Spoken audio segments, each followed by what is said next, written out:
2 years ago, I discovered my wife, Rhonda, was having an affair. That discovery led to a vicious argument that ended with me packing my bags and moving out. Of course, my leaving wasn't because of the argument itself. I left because I wasn't going to live with a cheating woman. Our marriage was over the second she let another man into her life. I checked into a motel near my office. It was kind of seedy, but it would do until I found something more permanent. I placed the 2 suitcases I had packed into my room and walked to a nearby neighborhood bar, intent on getting drunk and drowning my sorrows without risking a DUI. The place I chose was almost empty, probably because it was a slow night. 2 couples were sitting at tables, and one older man sat at the bar nursing a bottle of beer. I found a booth on the far wall, away from everyone else, as I wasn't in the mood for conversation. The bored-looking waitress came over, and I ordered a shot of Jack and a beer. By the time I finished my second round, I'd had enough time to think. I realized I could either sit around feeling sorry for myself or do what I normally did: meet this problem head-on. I was a spec builder constructing upscale homes at the height of the housing boom. I usually had 2 or 3 houses in progress at any given time. When construction problems arose, I learned that tackling them right away saved me money. With a new resolve, I returned to the motel for a fitful night of sleep. The next morning, I went to the bank and moved all the money from our joint accounts into one in my name only, to protect myself. Then, I canceled all our joint credit cards, keeping 2 that were in my name only, along with the ones I had set up for my business. My final stop of the day was my lawyer's office to draw up divorce papers. Keith, a friend of mine and my lawyer, specialized in real estate law, but his wife, Shelley, handled family law. After they both expressed their condolences for my situation, we sat down to go over the details. I was given the usual spiel about this being a community property state, meaning she would be entitled to half of everything, and I would be responsible for child support. I told them I understood but made it clear I wasn't changing my mind. I instructed them to proceed with the paperwork. Because of our daughter, I filed for dissolution on the grounds of irreconcilable differences rather than adultery. I had done well in my business, so even having to give her half would still leave me well off. I just wanted to rid myself of a faithless wife. That night, I slept better, knowing I was taking charge of the situation. It was Friday evening, the second full day after I had packed my bags and left, when I received a call from Katie, my 13-year-old daughter. She told me she hadn't seen or heard from her mother since she got home from school, and that she was all alone and hungry. Cursing my hopefully soon-to-be ex, I jumped into my truck and headed home. I consoled my distraught daughter, and then went into the kitchen to fix her something to eat. It was while I was cooking that I noticed an envelope with my name on it, stuck under a magnet on the refrigerator. It was in my wife's handwriting. As curious as I was to see what was inside, I tossed it on the counter to read later, and continued making dinner for Katie. Only after we had eaten, watched a little TV, and I had put Katie to bed did I return to the kitchen. I picked up the envelope and went into the den. I poured myself a shot of bourbon, sat down, and opened it. Inside was a note from my wife, in which she said I was crazy if I thought she was going to raise another child. She said she was leaving and not to bother looking for her. To say I was stunned is an understatement. I realized I had never really known the woman I had married. I just couldn't understand how a mother could abandon her child. I went up to what had been her bedroom and saw that most of her clothes and personal items were gone. I waited until the next morning to call Keith and Shelley to discuss this new development and to find out how it would affect my attempt to divorce my wife. Shelley advised me to wait until Monday, and then she would accompany me to my wife's workplace.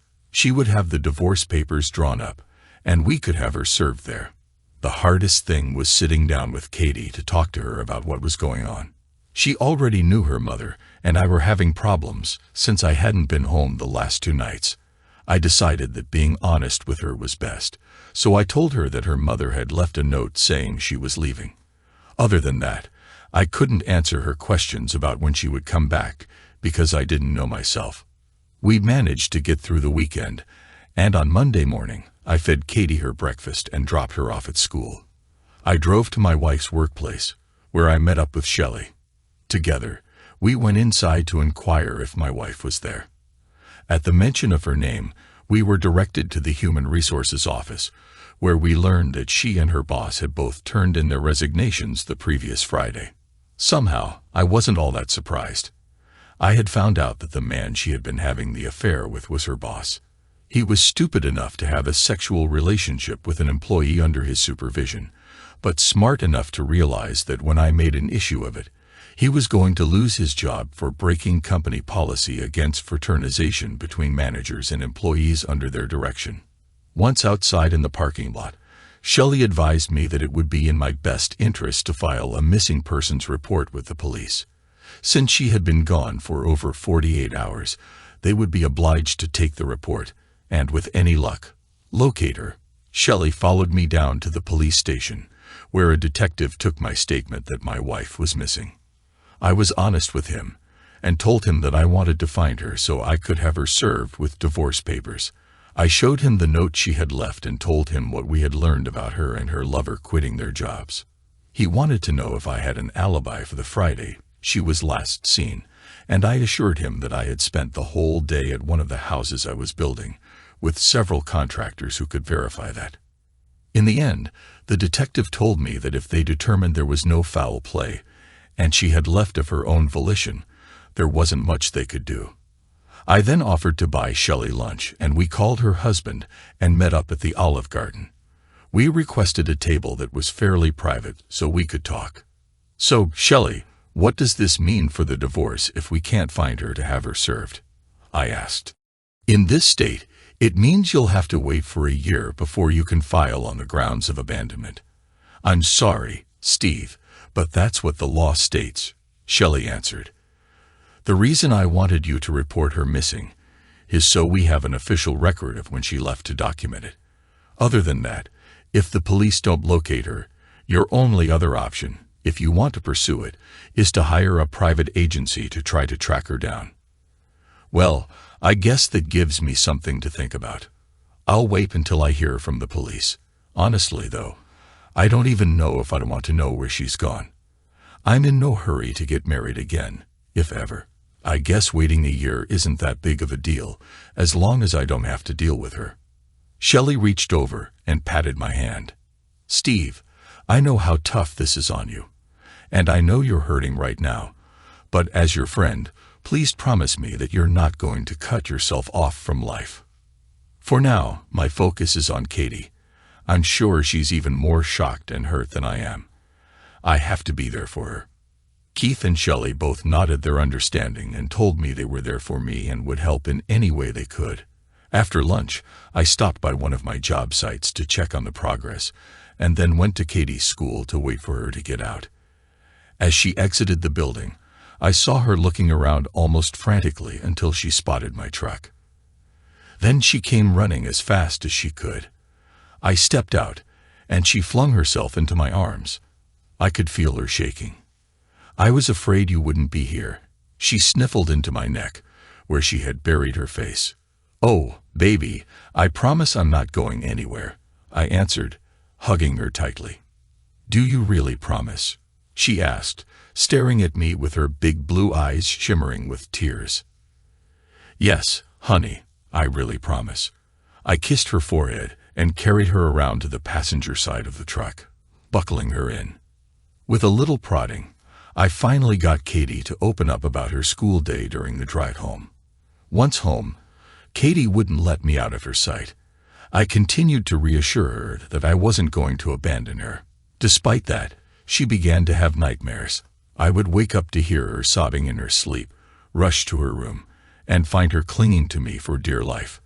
When I asked her what she was dreaming about, she said she was lost and couldn't find either her mother or me.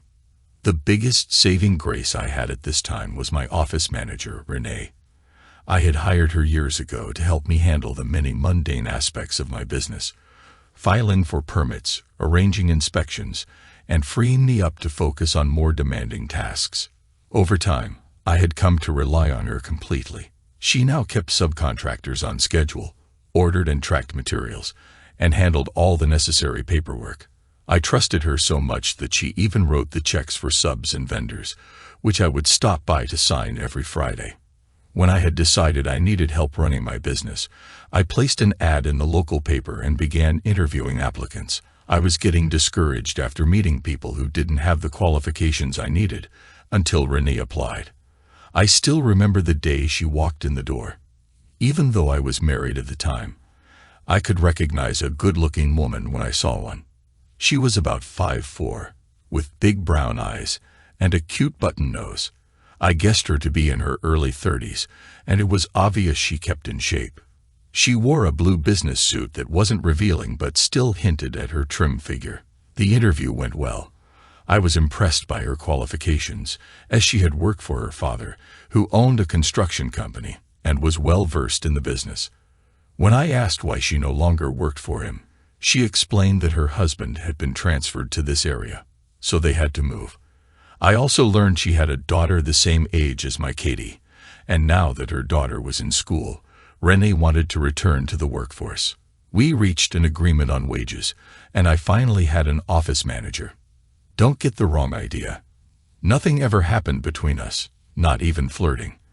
I was married and took my vows seriously, and even if I hadn't been, she was married, and I had a strict rule about not messing with another man's woman. For her part, it was clear she loved her husband very much, and wasn't the type to cheat. When I let Renee know about what was happening with my marriage and Katie's nightmares, she immediately suggested therapy for Katie. I realized she was right, and with her help, found a therapist willing to work with us. I chose a woman therapist because Katie had always been shy around men she didn't know. I met with Dr. Walters to explain everything that had happened and why I felt therapy was necessary for Katie. We set up a schedule for Katie to meet with her twice a week. Dr. Walters also wanted me to be available for some sessions where we could work together. Meanwhile, the police sent over a female detective to speak with Katie as part of the missing persons report I had filed. Katie told them the last time she had seen her mother was Friday morning before school. She mentioned that her mother had seemed distracted, but hadn't thought much of it at the time. About a week later, I was asked to come down to the station to meet with the detective I had initially spoken with. He informed me that their investigation had tracked my wife's lover's credit card usage to 2 motels and confirmed, through surveillance footage, that the two of them were together of their own free will. They had apparently left the state. Since there was no evidence of foul play, the police wouldn't pursue the case further. The next 2 months passed, and therapy seemed to be working for Katie. She finally began to understand that it wasn't her fault her mother had left, and more importantly, that I would always be there for her. Her nightmares became less frequent, and she no longer needed to keep me in sight at all times. During this time, Renee and her husband, James, started inviting Katie and me over for barbecues. At first, I was hesitant to accept, but Renee convinced me it would be good for Katie to spend time with their daughter, Jenny, doing normal activities. I had met James on a few occasions and was a little worried about how he might feel about his wife inviting her boss to their home. However, my concerns were quickly laid to rest. James and I bonded easily and became good friends. Katie and Jenny also became inseparable, practically best friends overnight. Renee, being a loving mother, went out of her way to make Katie feel comfortable and supported, giving her the kind of motherly guidance she sorely needed. I often found myself thanking my lucky stars for having such good people in our lives. Little did I know, tragedy would strike again. 10 weeks after my wife left, I decided it was time to clear out the remnants of her presence from my bedroom. Although she had taken many of her clothes and personal belongings, some of her things remained. I brought up a couple of large garbage bags and began going through her drawers, emptying them out. In the last drawer, tucked into the back, I found a small box. Curious, I opened it and gasped at what I found. Inside was a baggie containing at least 1/4 ounce of marijuana and a vial of white powder. I wasn't naive about drugs. In my younger days, before I married Katie's mother, I had experimented with them, but had left that life behind after college. I opened the vial and sniffed it cautiously. Then I took a tiny amount of the powder on my finger and tasted it. Cocaine. The only other thing in the box was a CD. I turned on my computer and inserted the disc to see what was on it. What I found shocked me to my core. It was a video, shot in our basement. I recognized the space immediately. One side of the basement was set up with exercise equipment, while the other was a game room with a pool table, plush couches, and a large screen TV. The video showed 4 couples sitting or standing, most of them holding drinks. 2 of the people were my wife and her boss. I fast-forwarded through the footage and saw them passing around joints and snorting lines of cocaine off the glass top of a coffee table. Skipping further ahead, I saw something that made my stomach turn.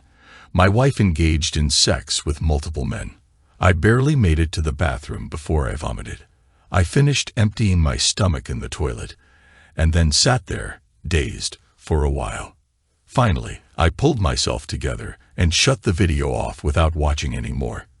After cleaning up the mess I'd made in the bathroom, I called Shelley to ask for advice.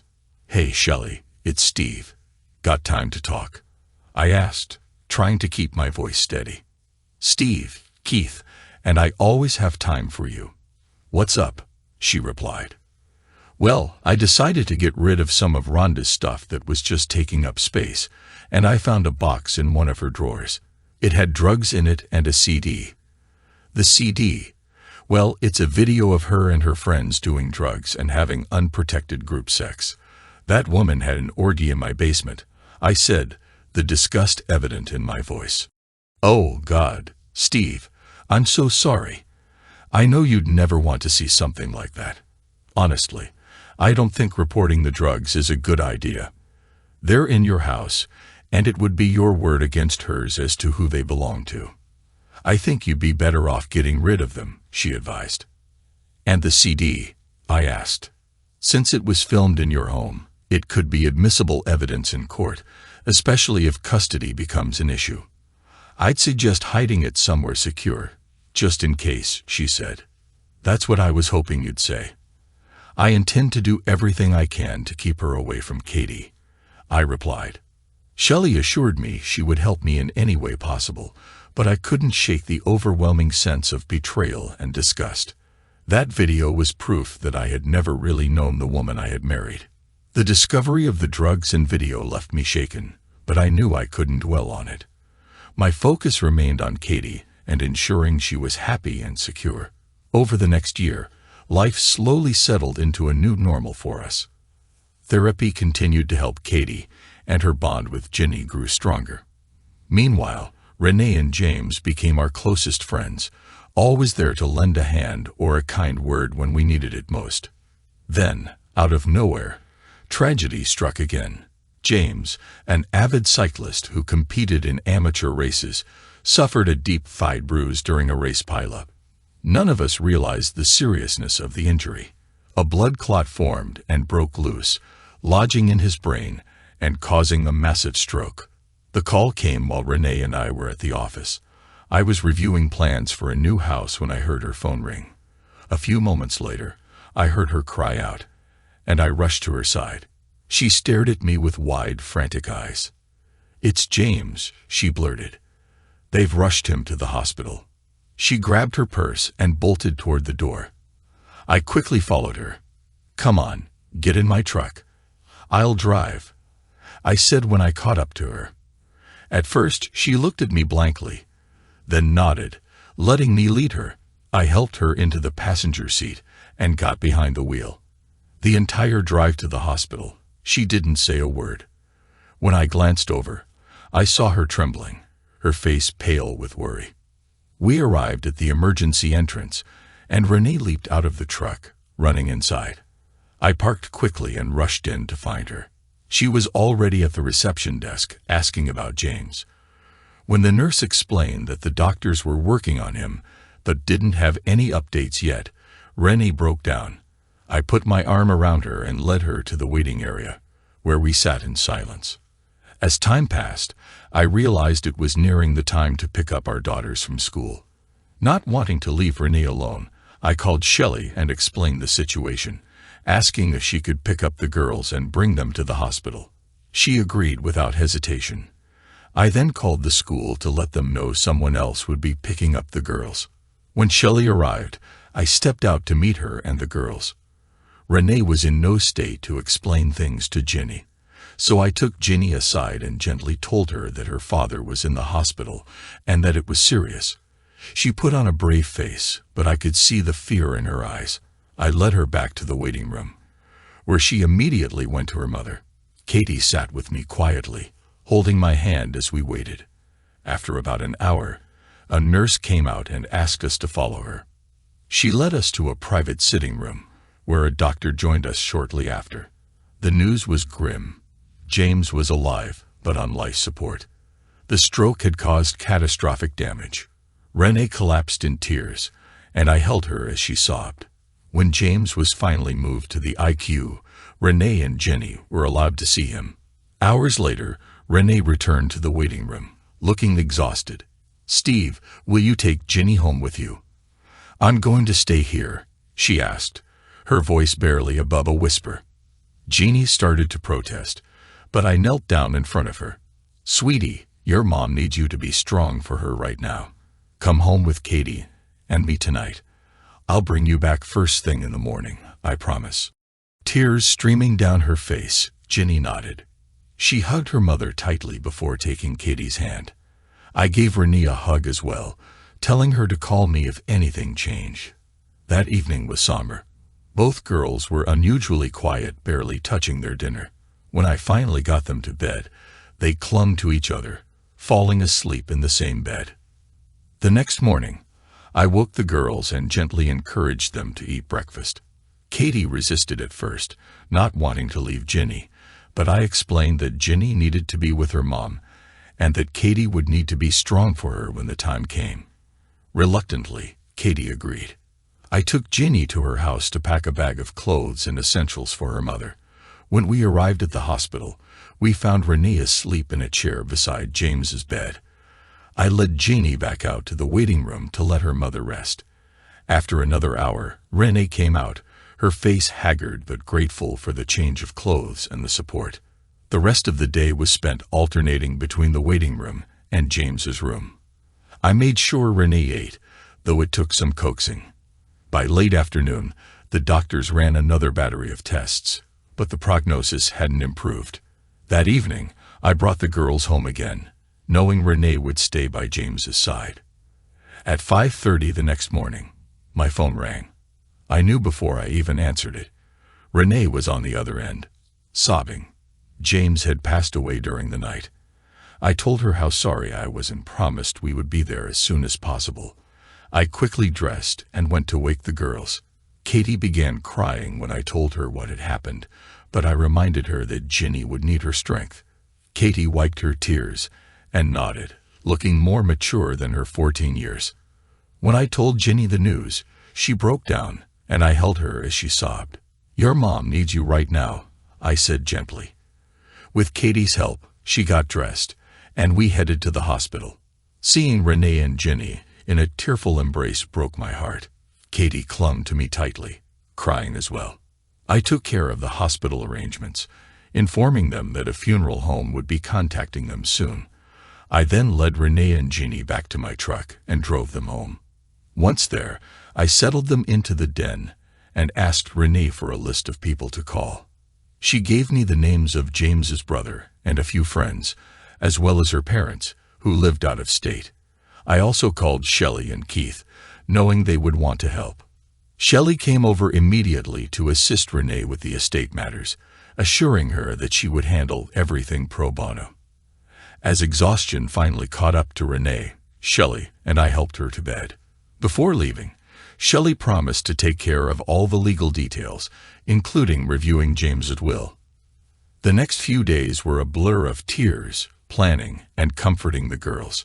Renee's parents flew in, and I picked them up from the airport. They were kind, supportive people who quickly embraced Katie and me as part of their extended family. The funeral was held on Friday, and it was clear how much James had been loved. Friends, Coworkers, and even many of the subcontractors who had worked with me over the years showed up to pay their respects. After the funeral, Renee's parents stayed for a few more days, urging her to move back to their home state. Though tempted by their offer, Renee decided to take her time making any major decisions. She admitted she needed to think about what would be best for her and Ginny. Over the following weeks, Katie and I visited Renee and Ginny regularly to check on them. I could see Renee struggling to cope, but she remained strong for her daughter. I didn't push her to decide on her future, knowing she needed time to grieve. Then, one Monday morning, I arrived at the office and saw Renee's car parked outside. I walked in and found her sitting at her desk. "Well, boss, are you going to show me what you've messed up over the last couple of weeks so I can fix it?" she said with a small smile. "Does this mean?" I started. "Yes, it means we're staying.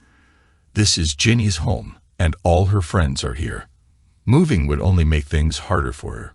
Besides," she added with a smirk, "we both know you need me to keep your business running." I let out a breath I hadn't realized I was holding. "You sure know how to butter up your boss," I said with a grin. Life slowly began to return to normal. Katie and Ginny's friendship grew even stronger, and Renee and I continued to support each other as friends. But as time went on, our bond began to deepen in ways neither of us had anticipated. Over the next year, Renee and I spent more and more time together, mostly because of Katie and Ginny's friendship. The girls were practically inseparable, which naturally led to us attending school events, sports games, and other activities together. On weekends, if the girls weren't busy, they were usually at my house, swimming in the pool or doing homework. I always made sure to invite Renee as well. I didn't want her sitting at home alone. Our friendship continued to grow, and I found that I could talk to her about anything. Renee had become a surrogate mother to Katie, and I could see how much Katie valued her guidance. Renee was someone Katie could talk to about things a teenage girl wouldn't feel comfortable discussing with her father. Meanwhile, I found myself becoming a father figure to Ginny, though I was much less effective as a disciplinarian. Whenever I tried to lay down the law, both girls would giggle at me. It was always Renee who had to step in if they needed a firm hand. Thankfully, they were both good girls, and discipline was rarely necessary. Then, one Saturday about a year after James passed away, something happened that changed everything. I had gone to one of the houses I was building to resolve a minor issue. When I got back home, I noticed Renee's car in the driveway. We had planned a barbecue that day and were going to spend time lounging around the pool. I assumed everyone was outside, so I grabbed my swim trunks from the laundry room and decided to change in the downstairs bathroom. Normally, I would have gone to my bedroom, but I figured it was quicker this way. As I opened the bathroom door, I froze. Renee was standing there, reaching for her bikini top, wearing nothing but a skimpy pair of panties. She gasped and instinctively crossed her arms over her chest, and I quickly backed out, shutting the door behind me. "Oh my God, I'm so sorry," I stammered through the closed door, my face burning with embarrassment. I rushed into the living room, flustered and mortified, wondering if I had just ruined our friendship. I couldn't believe I had walked in on her like that. 10 minutes passed before Renee came out, now wearing her bikini. She saw the shame written all over my face as I struggled to apologize. "Renee, I'm so sorry. I heard the girls out by the pool and thought you were out there too. I didn't mean to walk in on you. Please believe me," I said in a rush. She stood in front of me, trying to look stern, but her expression softened after a few seconds. She started laughing and walked over, patting my cheek. "Steve, I know you'd never do that on purpose. It's okay. Don't worry about it. Now go get changed and put the chicken on the grill. I'm starving." With that, she turned and headed outside to join the girls by the pool. I stood there for a moment, stunned. Relief washed over me as I realized she wasn't upset. I quickly changed and went out back to grill the chicken. Renee was sipping wine while the girls played in the pool, laughing and splashing each other. I tried to focus on cooking, but the image of her standing there in just her panties lingered in my mind. After we ate, we sat on lounge chairs by the pool, soaking up the sun. We talked as easily as we always had, though I noticed her smirking at me a couple of times. At one point, during a lull in the conversation, she looked over at me with a mischievous grin. I knew I must have turned red. She laughed softly and let it go. By the time the sun began to set, the girls had decided that Katie would spend the night at Renee's house. As they ran to the car, Renee came over to say goodbye. She kissed me on the cheek, gave me another sly grin, and left. I stood there for a long time after they drove off, wondering if I had imagined the playfulness in her demeanor. That night, as I lay in bed, my mind drifted back to the events of the day. I couldn't stop thinking about Renee. I remembered how beautiful she had looked in the bathroom, and then again in her bikini. I realized I hadn't felt this way about anyone since Rhonda left. I had been so consumed with raising Katie and running my business that I hadn't even considered the possibility of being with another woman. But now my feelings for Renee were undeniable. I had no idea if she felt the same way, and I was terrified of ruining our friendship by saying anything. The following week was awkward for me. Whenever I was in the office, I found myself stealing glances at Renee, wondering if she had noticed the change in me. I avoided spending too much time there, opting to visit the construction sites instead. I didn't understand my feelings. Renee had always been my friend, someone I trusted and depended on. But now, something was different. The next Saturday, two things were happening. First, Renee and I were dropping the girls off at a 2-week sleepaway sports camp. Second, the local building association was hosting its annual awards dinner. It was being held at a hotel ballroom, with dinner, awards, and dancing. Renee was going with me as my guest. That morning, we dropped the girls off at camp. They were so excited to be there that they nearly forgot to say goodbye. Watching them run off laughing, Renee and I couldn't help but laugh as well. I drove her back to her house, telling her I'd pick her up at 6 o'clock for the event. When I knocked on her door that evening, my jaw nearly hit the floor. Renee was wearing a little black dress that was classy yet sexy, paired with a pearl necklace, black stockings, and high heels. She looked stunning. "God, you're beautiful," I said, unable to stop myself. She smiled, a faint blush coloring her cheeks. "Why, thank you, kind sir." During the drive to the hotel, I focused on the road, trying to keep our conversation casual. Inside, though, I felt like a nervous teenager.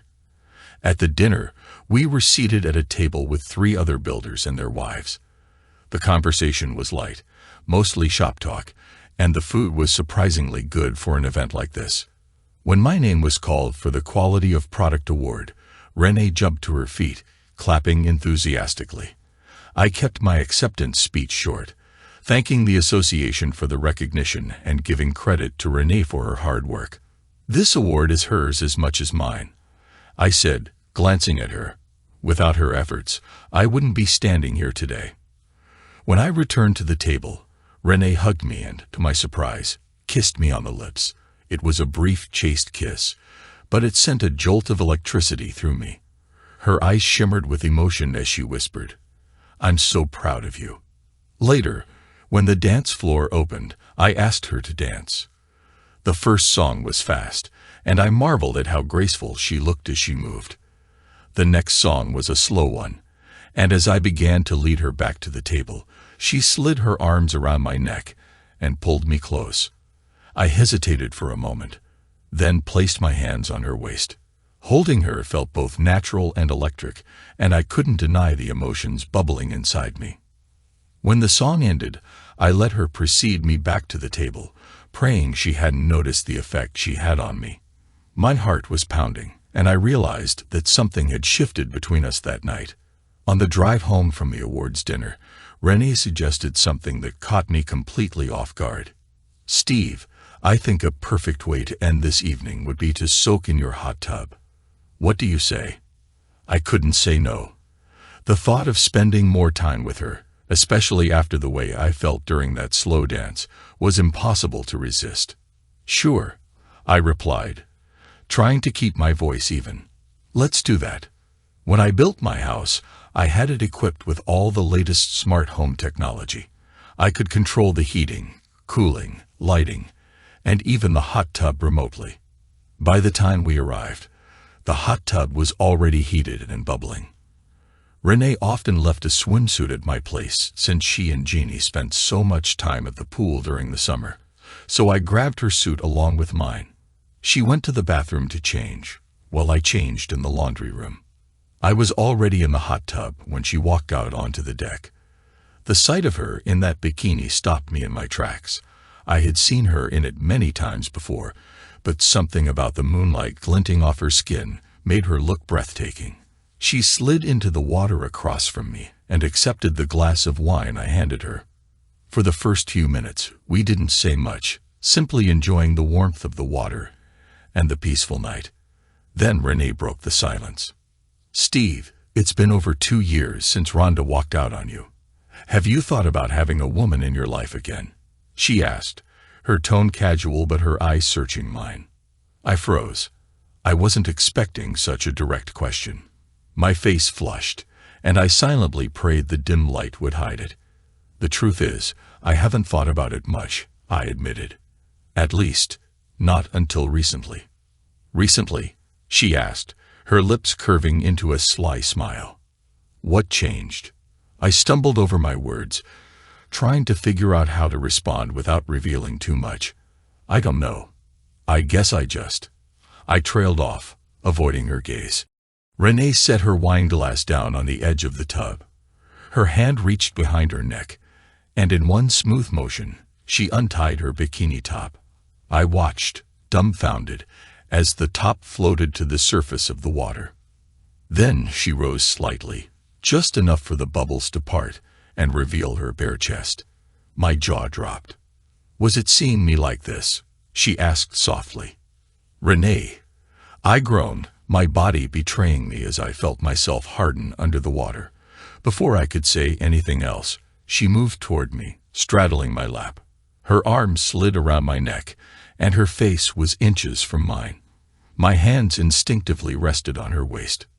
"Steve, when James died, I didn't think I'd ever have feelings for anyone again. But he and I used to talk about this, what we'd want for each other if one of us passed. He made me promise that I wouldn't close myself off from love, that I'd let myself move on. I will always love him, but I've realized there's room in my heart for someone else." She paused, her eyes searching mine. "Am I making a fool of myself?" she asked, her voice trembling slightly. I shook my head, still stunned. "No, you're not," I whispered. "I've been fighting my feelings for you because I was scared of losing your friendship. But the truth is, I'm in love with you, Renee." Her lips curved into a smile before she kissed me, softly at first, then with growing intensity. That night, we made love for the first time, right there in the hot tub, and then again in my bedroom. It was wild, passionate, and everything I hadn't realized I'd been missing. The next morning, I woke up with her curled up against me. "Good morning, beautiful," I murmured, brushing her hair back from her face. She opened her eyes and smiled. "Good morning, stud," she replied with a giggle. She reached down under the sheets, wrapping her hand around me. "Are you always hard in the morning?" I grinned. "What can I say? I've always had a high sex drive. And you? Well, you bring it out even more." She gave me a wicked smile and climbed on top of me, teasing me with a slow, deliberate rhythm until we both couldn't hold back any longer. Afterward, we showered together before heading to the kitchen for breakfast. I made us omelets while she sat at the table, watching me with a contented smile. After we ate, we took our coffee out to the back deck. For a while, we just sat quietly, enjoying each other's company. Then, out of nowhere, Renee asked, "Did you mean it, Steve?" I looked at her, confused. "Did I mean what?" "What you said last night, that your heart belongs to me." I took her hand and held it tightly. "Renee, we've known each other for 7 years now. For the first 5, you were my right hand, the person I depended on. 2 years ago, You and James helped Katie and me through one of the hardest times in our lives. Over the past year, you've become my closest friend. And now, I realize I'm head over heels in love with you. So yes, I meant every word. My heart is yours." Tears welled up in her eyes, but they were tears of joy. "I love you too," she whispered. "I want us to belong to each other, completely." The rest of that Sunday was spent in a blissful haze of love and laughter. We couldn't keep our hands off each other, and every kiss, every touch, felt like it was healing the wounds of our pasts. Monday morning, we woke up together and showered before heading to her house so she could grab fresh clothes for work. When we got to the office, she fixed coffee while I went over paperwork. I kissed her before heading out to check on the job sites, and for the first time in years, I felt a sense of peace and happiness I hadn't thought possible. For the next 2 weeks, while the girls were at camp, Renee and I made the most of our time alone. Our relationship grew stronger with each passing day. We spent our evenings cooking dinner together, talking about everything and anything, and making love late into the night. By the time the girls returned, we both knew this wasn't just a fling. It was the start of something real and lasting. We decided to talk to the girls separately about the idea of merging our families. Renee would speak with Ginny, and I would talk to Katie. We agreed that if either of the girls had reservations, we would wait. Their happiness was our priority. When I sat Katie down to discuss it, she surprised me by squealing with excitement and throwing her arms around my neck. "Daddy, I think it's wonderful. Ginny will really be my sister, and I already love Renee like a mom." Her reaction brought tears to my eyes. "I'm glad you feel that way, sweetheart, but we need to wait and see how Ginny feels about it before we make any decisions, okay?" Katie nodded, though I could tell she was eager to call Ginny and start planning their new life together. A short time later, the house phone rang. Caller ID said it was Renee. She told me that Ginny wanted to talk to Katie, but wouldn't give any hints about how the conversation had gone. I handed the phone to Katie, who immediately ran off to her room for privacy. I spent the next hour pacing nervously, wondering what was being said. Then suddenly, Katie burst out of her room and ran outside. I heard what sounded like happy squeals, and moments later, she came back in with Ginny in tow. Both girls threw themselves at me, hugging me tightly. As I looked up, I saw Renee standing in the doorway, smiling warmly, with 2 suitcases in her hands. My heart swelled with emotion as I realized that, at long last, our families were coming together. The girls ran upstairs, dragging the suitcases with them, leaving Renee and me alone in the living room. I stood there, still processing everything, until Renee walked over to me. Without saying a word, she wrapped her arms around my neck and kissed me. It was a kiss full of love, relief, and excitement for what was to come. "I guess this means they're on board," I said with a chuckle once we broke apart. "Apparently our daughters were ahead of us on this one," Renee replied with a laugh. Ginny told me that she and Katie had already talked about us being together and were just waiting for us to figure it out. We both laughed at how perceptive our daughters were. That evening, we went out for dinner to celebrate the joining of our families. Sitting at the table, watching the girls giggling and whispering to each other, I felt an overwhelming sense of gratitude. After everything Katie and I had been through, life was finally moving forward in a way I never thought possible. Over the next few days, Renee and Ginny officially moved in. We made several trips to her house, bringing over furniture, clothes, and other belongings. Renee and I decided to sell her house, as the real estate market was hot, and it didn't make sense to hold on to it. When the sale went through, she wanted to put the money into a joint account, but I had a better idea. We decided to place the funds in a savings account for Ginny's college expenses. It felt like the right thing to do, and I knew James would have wanted it that way. Life in our blended household settled into a happy rhythm. Katie and Ginny were thrilled to be living under the same roof, and the two of them became as close as sisters. Renee and I quickly adjusted to sharing a home, and it felt natural having her there. Of course, There were some minor challenges, like the fact that I was now outnumbered 3-1 by females. But I didn't mind. The laughter, love, and warmth in the house more than made up for it. One day, about a month after they moved in, Katie came to me with a question that caught me completely off guard. She sat me down at the kitchen table, looking unusually serious. "Daddy, can I ask you something?" she began. "Of course, sweetheart. What's on your mind?" I asked. "Well, you love me, and I'm your daughter, right?" "Of course," I said, a little confused by her question. "And you love Ginny, too, right? Like you love me?" I nodded. "Yes, I do. You both mean the world to me." "Then how come you haven't adopted her yet?" she asked, tilting her head. "Wouldn't it make her really your daughter, like me?" Her question hit me like a ton of bricks. I hadn't considered adoption, but as soon as she said it, I realized how much I wanted that too. I glanced over at Ginny, who was sitting nearby, watching me intently. Tears were already forming in her eyes, and her chin was trembling. "Honey," I said, turning to her, "there's nothing I'd love more than to make you my daughter legally. Would that be something you'd like?" Jeannie's tears spilled over as she nodded. "Yes, Daddy, I really would." Hearing her call me Daddy for the first time broke me. I opened my arms, and she flew into them, sobbing as I held her close. Katie joined in, wrapping her arms around us. At that moment, Renee walked in, carrying bags of groceries. She froze in the doorway, confused at first, until Katie rushed over to her and whispered what had just happened. Renee dropped the bags and ran over, joining the group hug. There were tears all around, but they were tears of pure joy.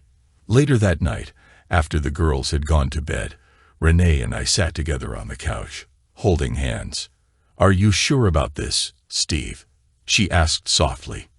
"Adopting Ginny is a big step." "I've never been more sure of anything in my life," I replied. "She's already my daughter in my heart. This just makes it official." The adoption process took several months, but by the end of it, Jeannie legally became my daughter. The day it was finalized, we celebrated with dinner at Ginny's favorite restaurant, and for the first time in a long while, I felt like our family was truly complete.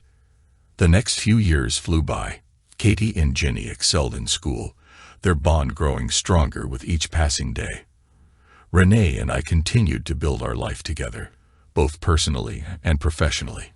My business thrived, in no small part thanks to Renee's efforts. As my workload grew, Renee began taking on more responsibilities in the field, managing subcontractors, and ensuring everything ran smoothly. We even hired another office assistant to help with the administrative tasks. Renee and I married the following spring in a small, intimate ceremony. Shelley was Renee's bridesmaid, and Keith served as my best man. The girls were ecstatic, acting as each other's maids of honor. The wedding was simple, held in our backyard, surrounded by close friends and family.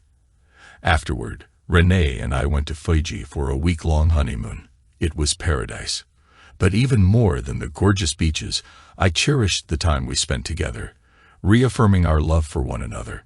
When we returned, life resumed its happy routine. Katie began calling Renee Mom not long after the wedding, which melted my heart. And just after Ginny's 17th birthday, she called me Dad for the first time. I don't even remember what she wanted at the time, but I'll never forget the moment. She kissed me on the cheek and said, "Thank you, Daddy," as casually as if she'd been saying it her whole life. I barely held back tears, and when I glanced at Renee, I saw her wiping her eyes too. As the girls prepared for college, Renee and I grew closer than ever. We had built a beautiful life together, full of love, laughter, and hope. It wasn't the life I had envisioned when Rhonda left all those years ago. It was better. Together, we had turned tragedy into a second chance at happiness, not just for us, but for our daughters as well. And for that, I would always be grateful.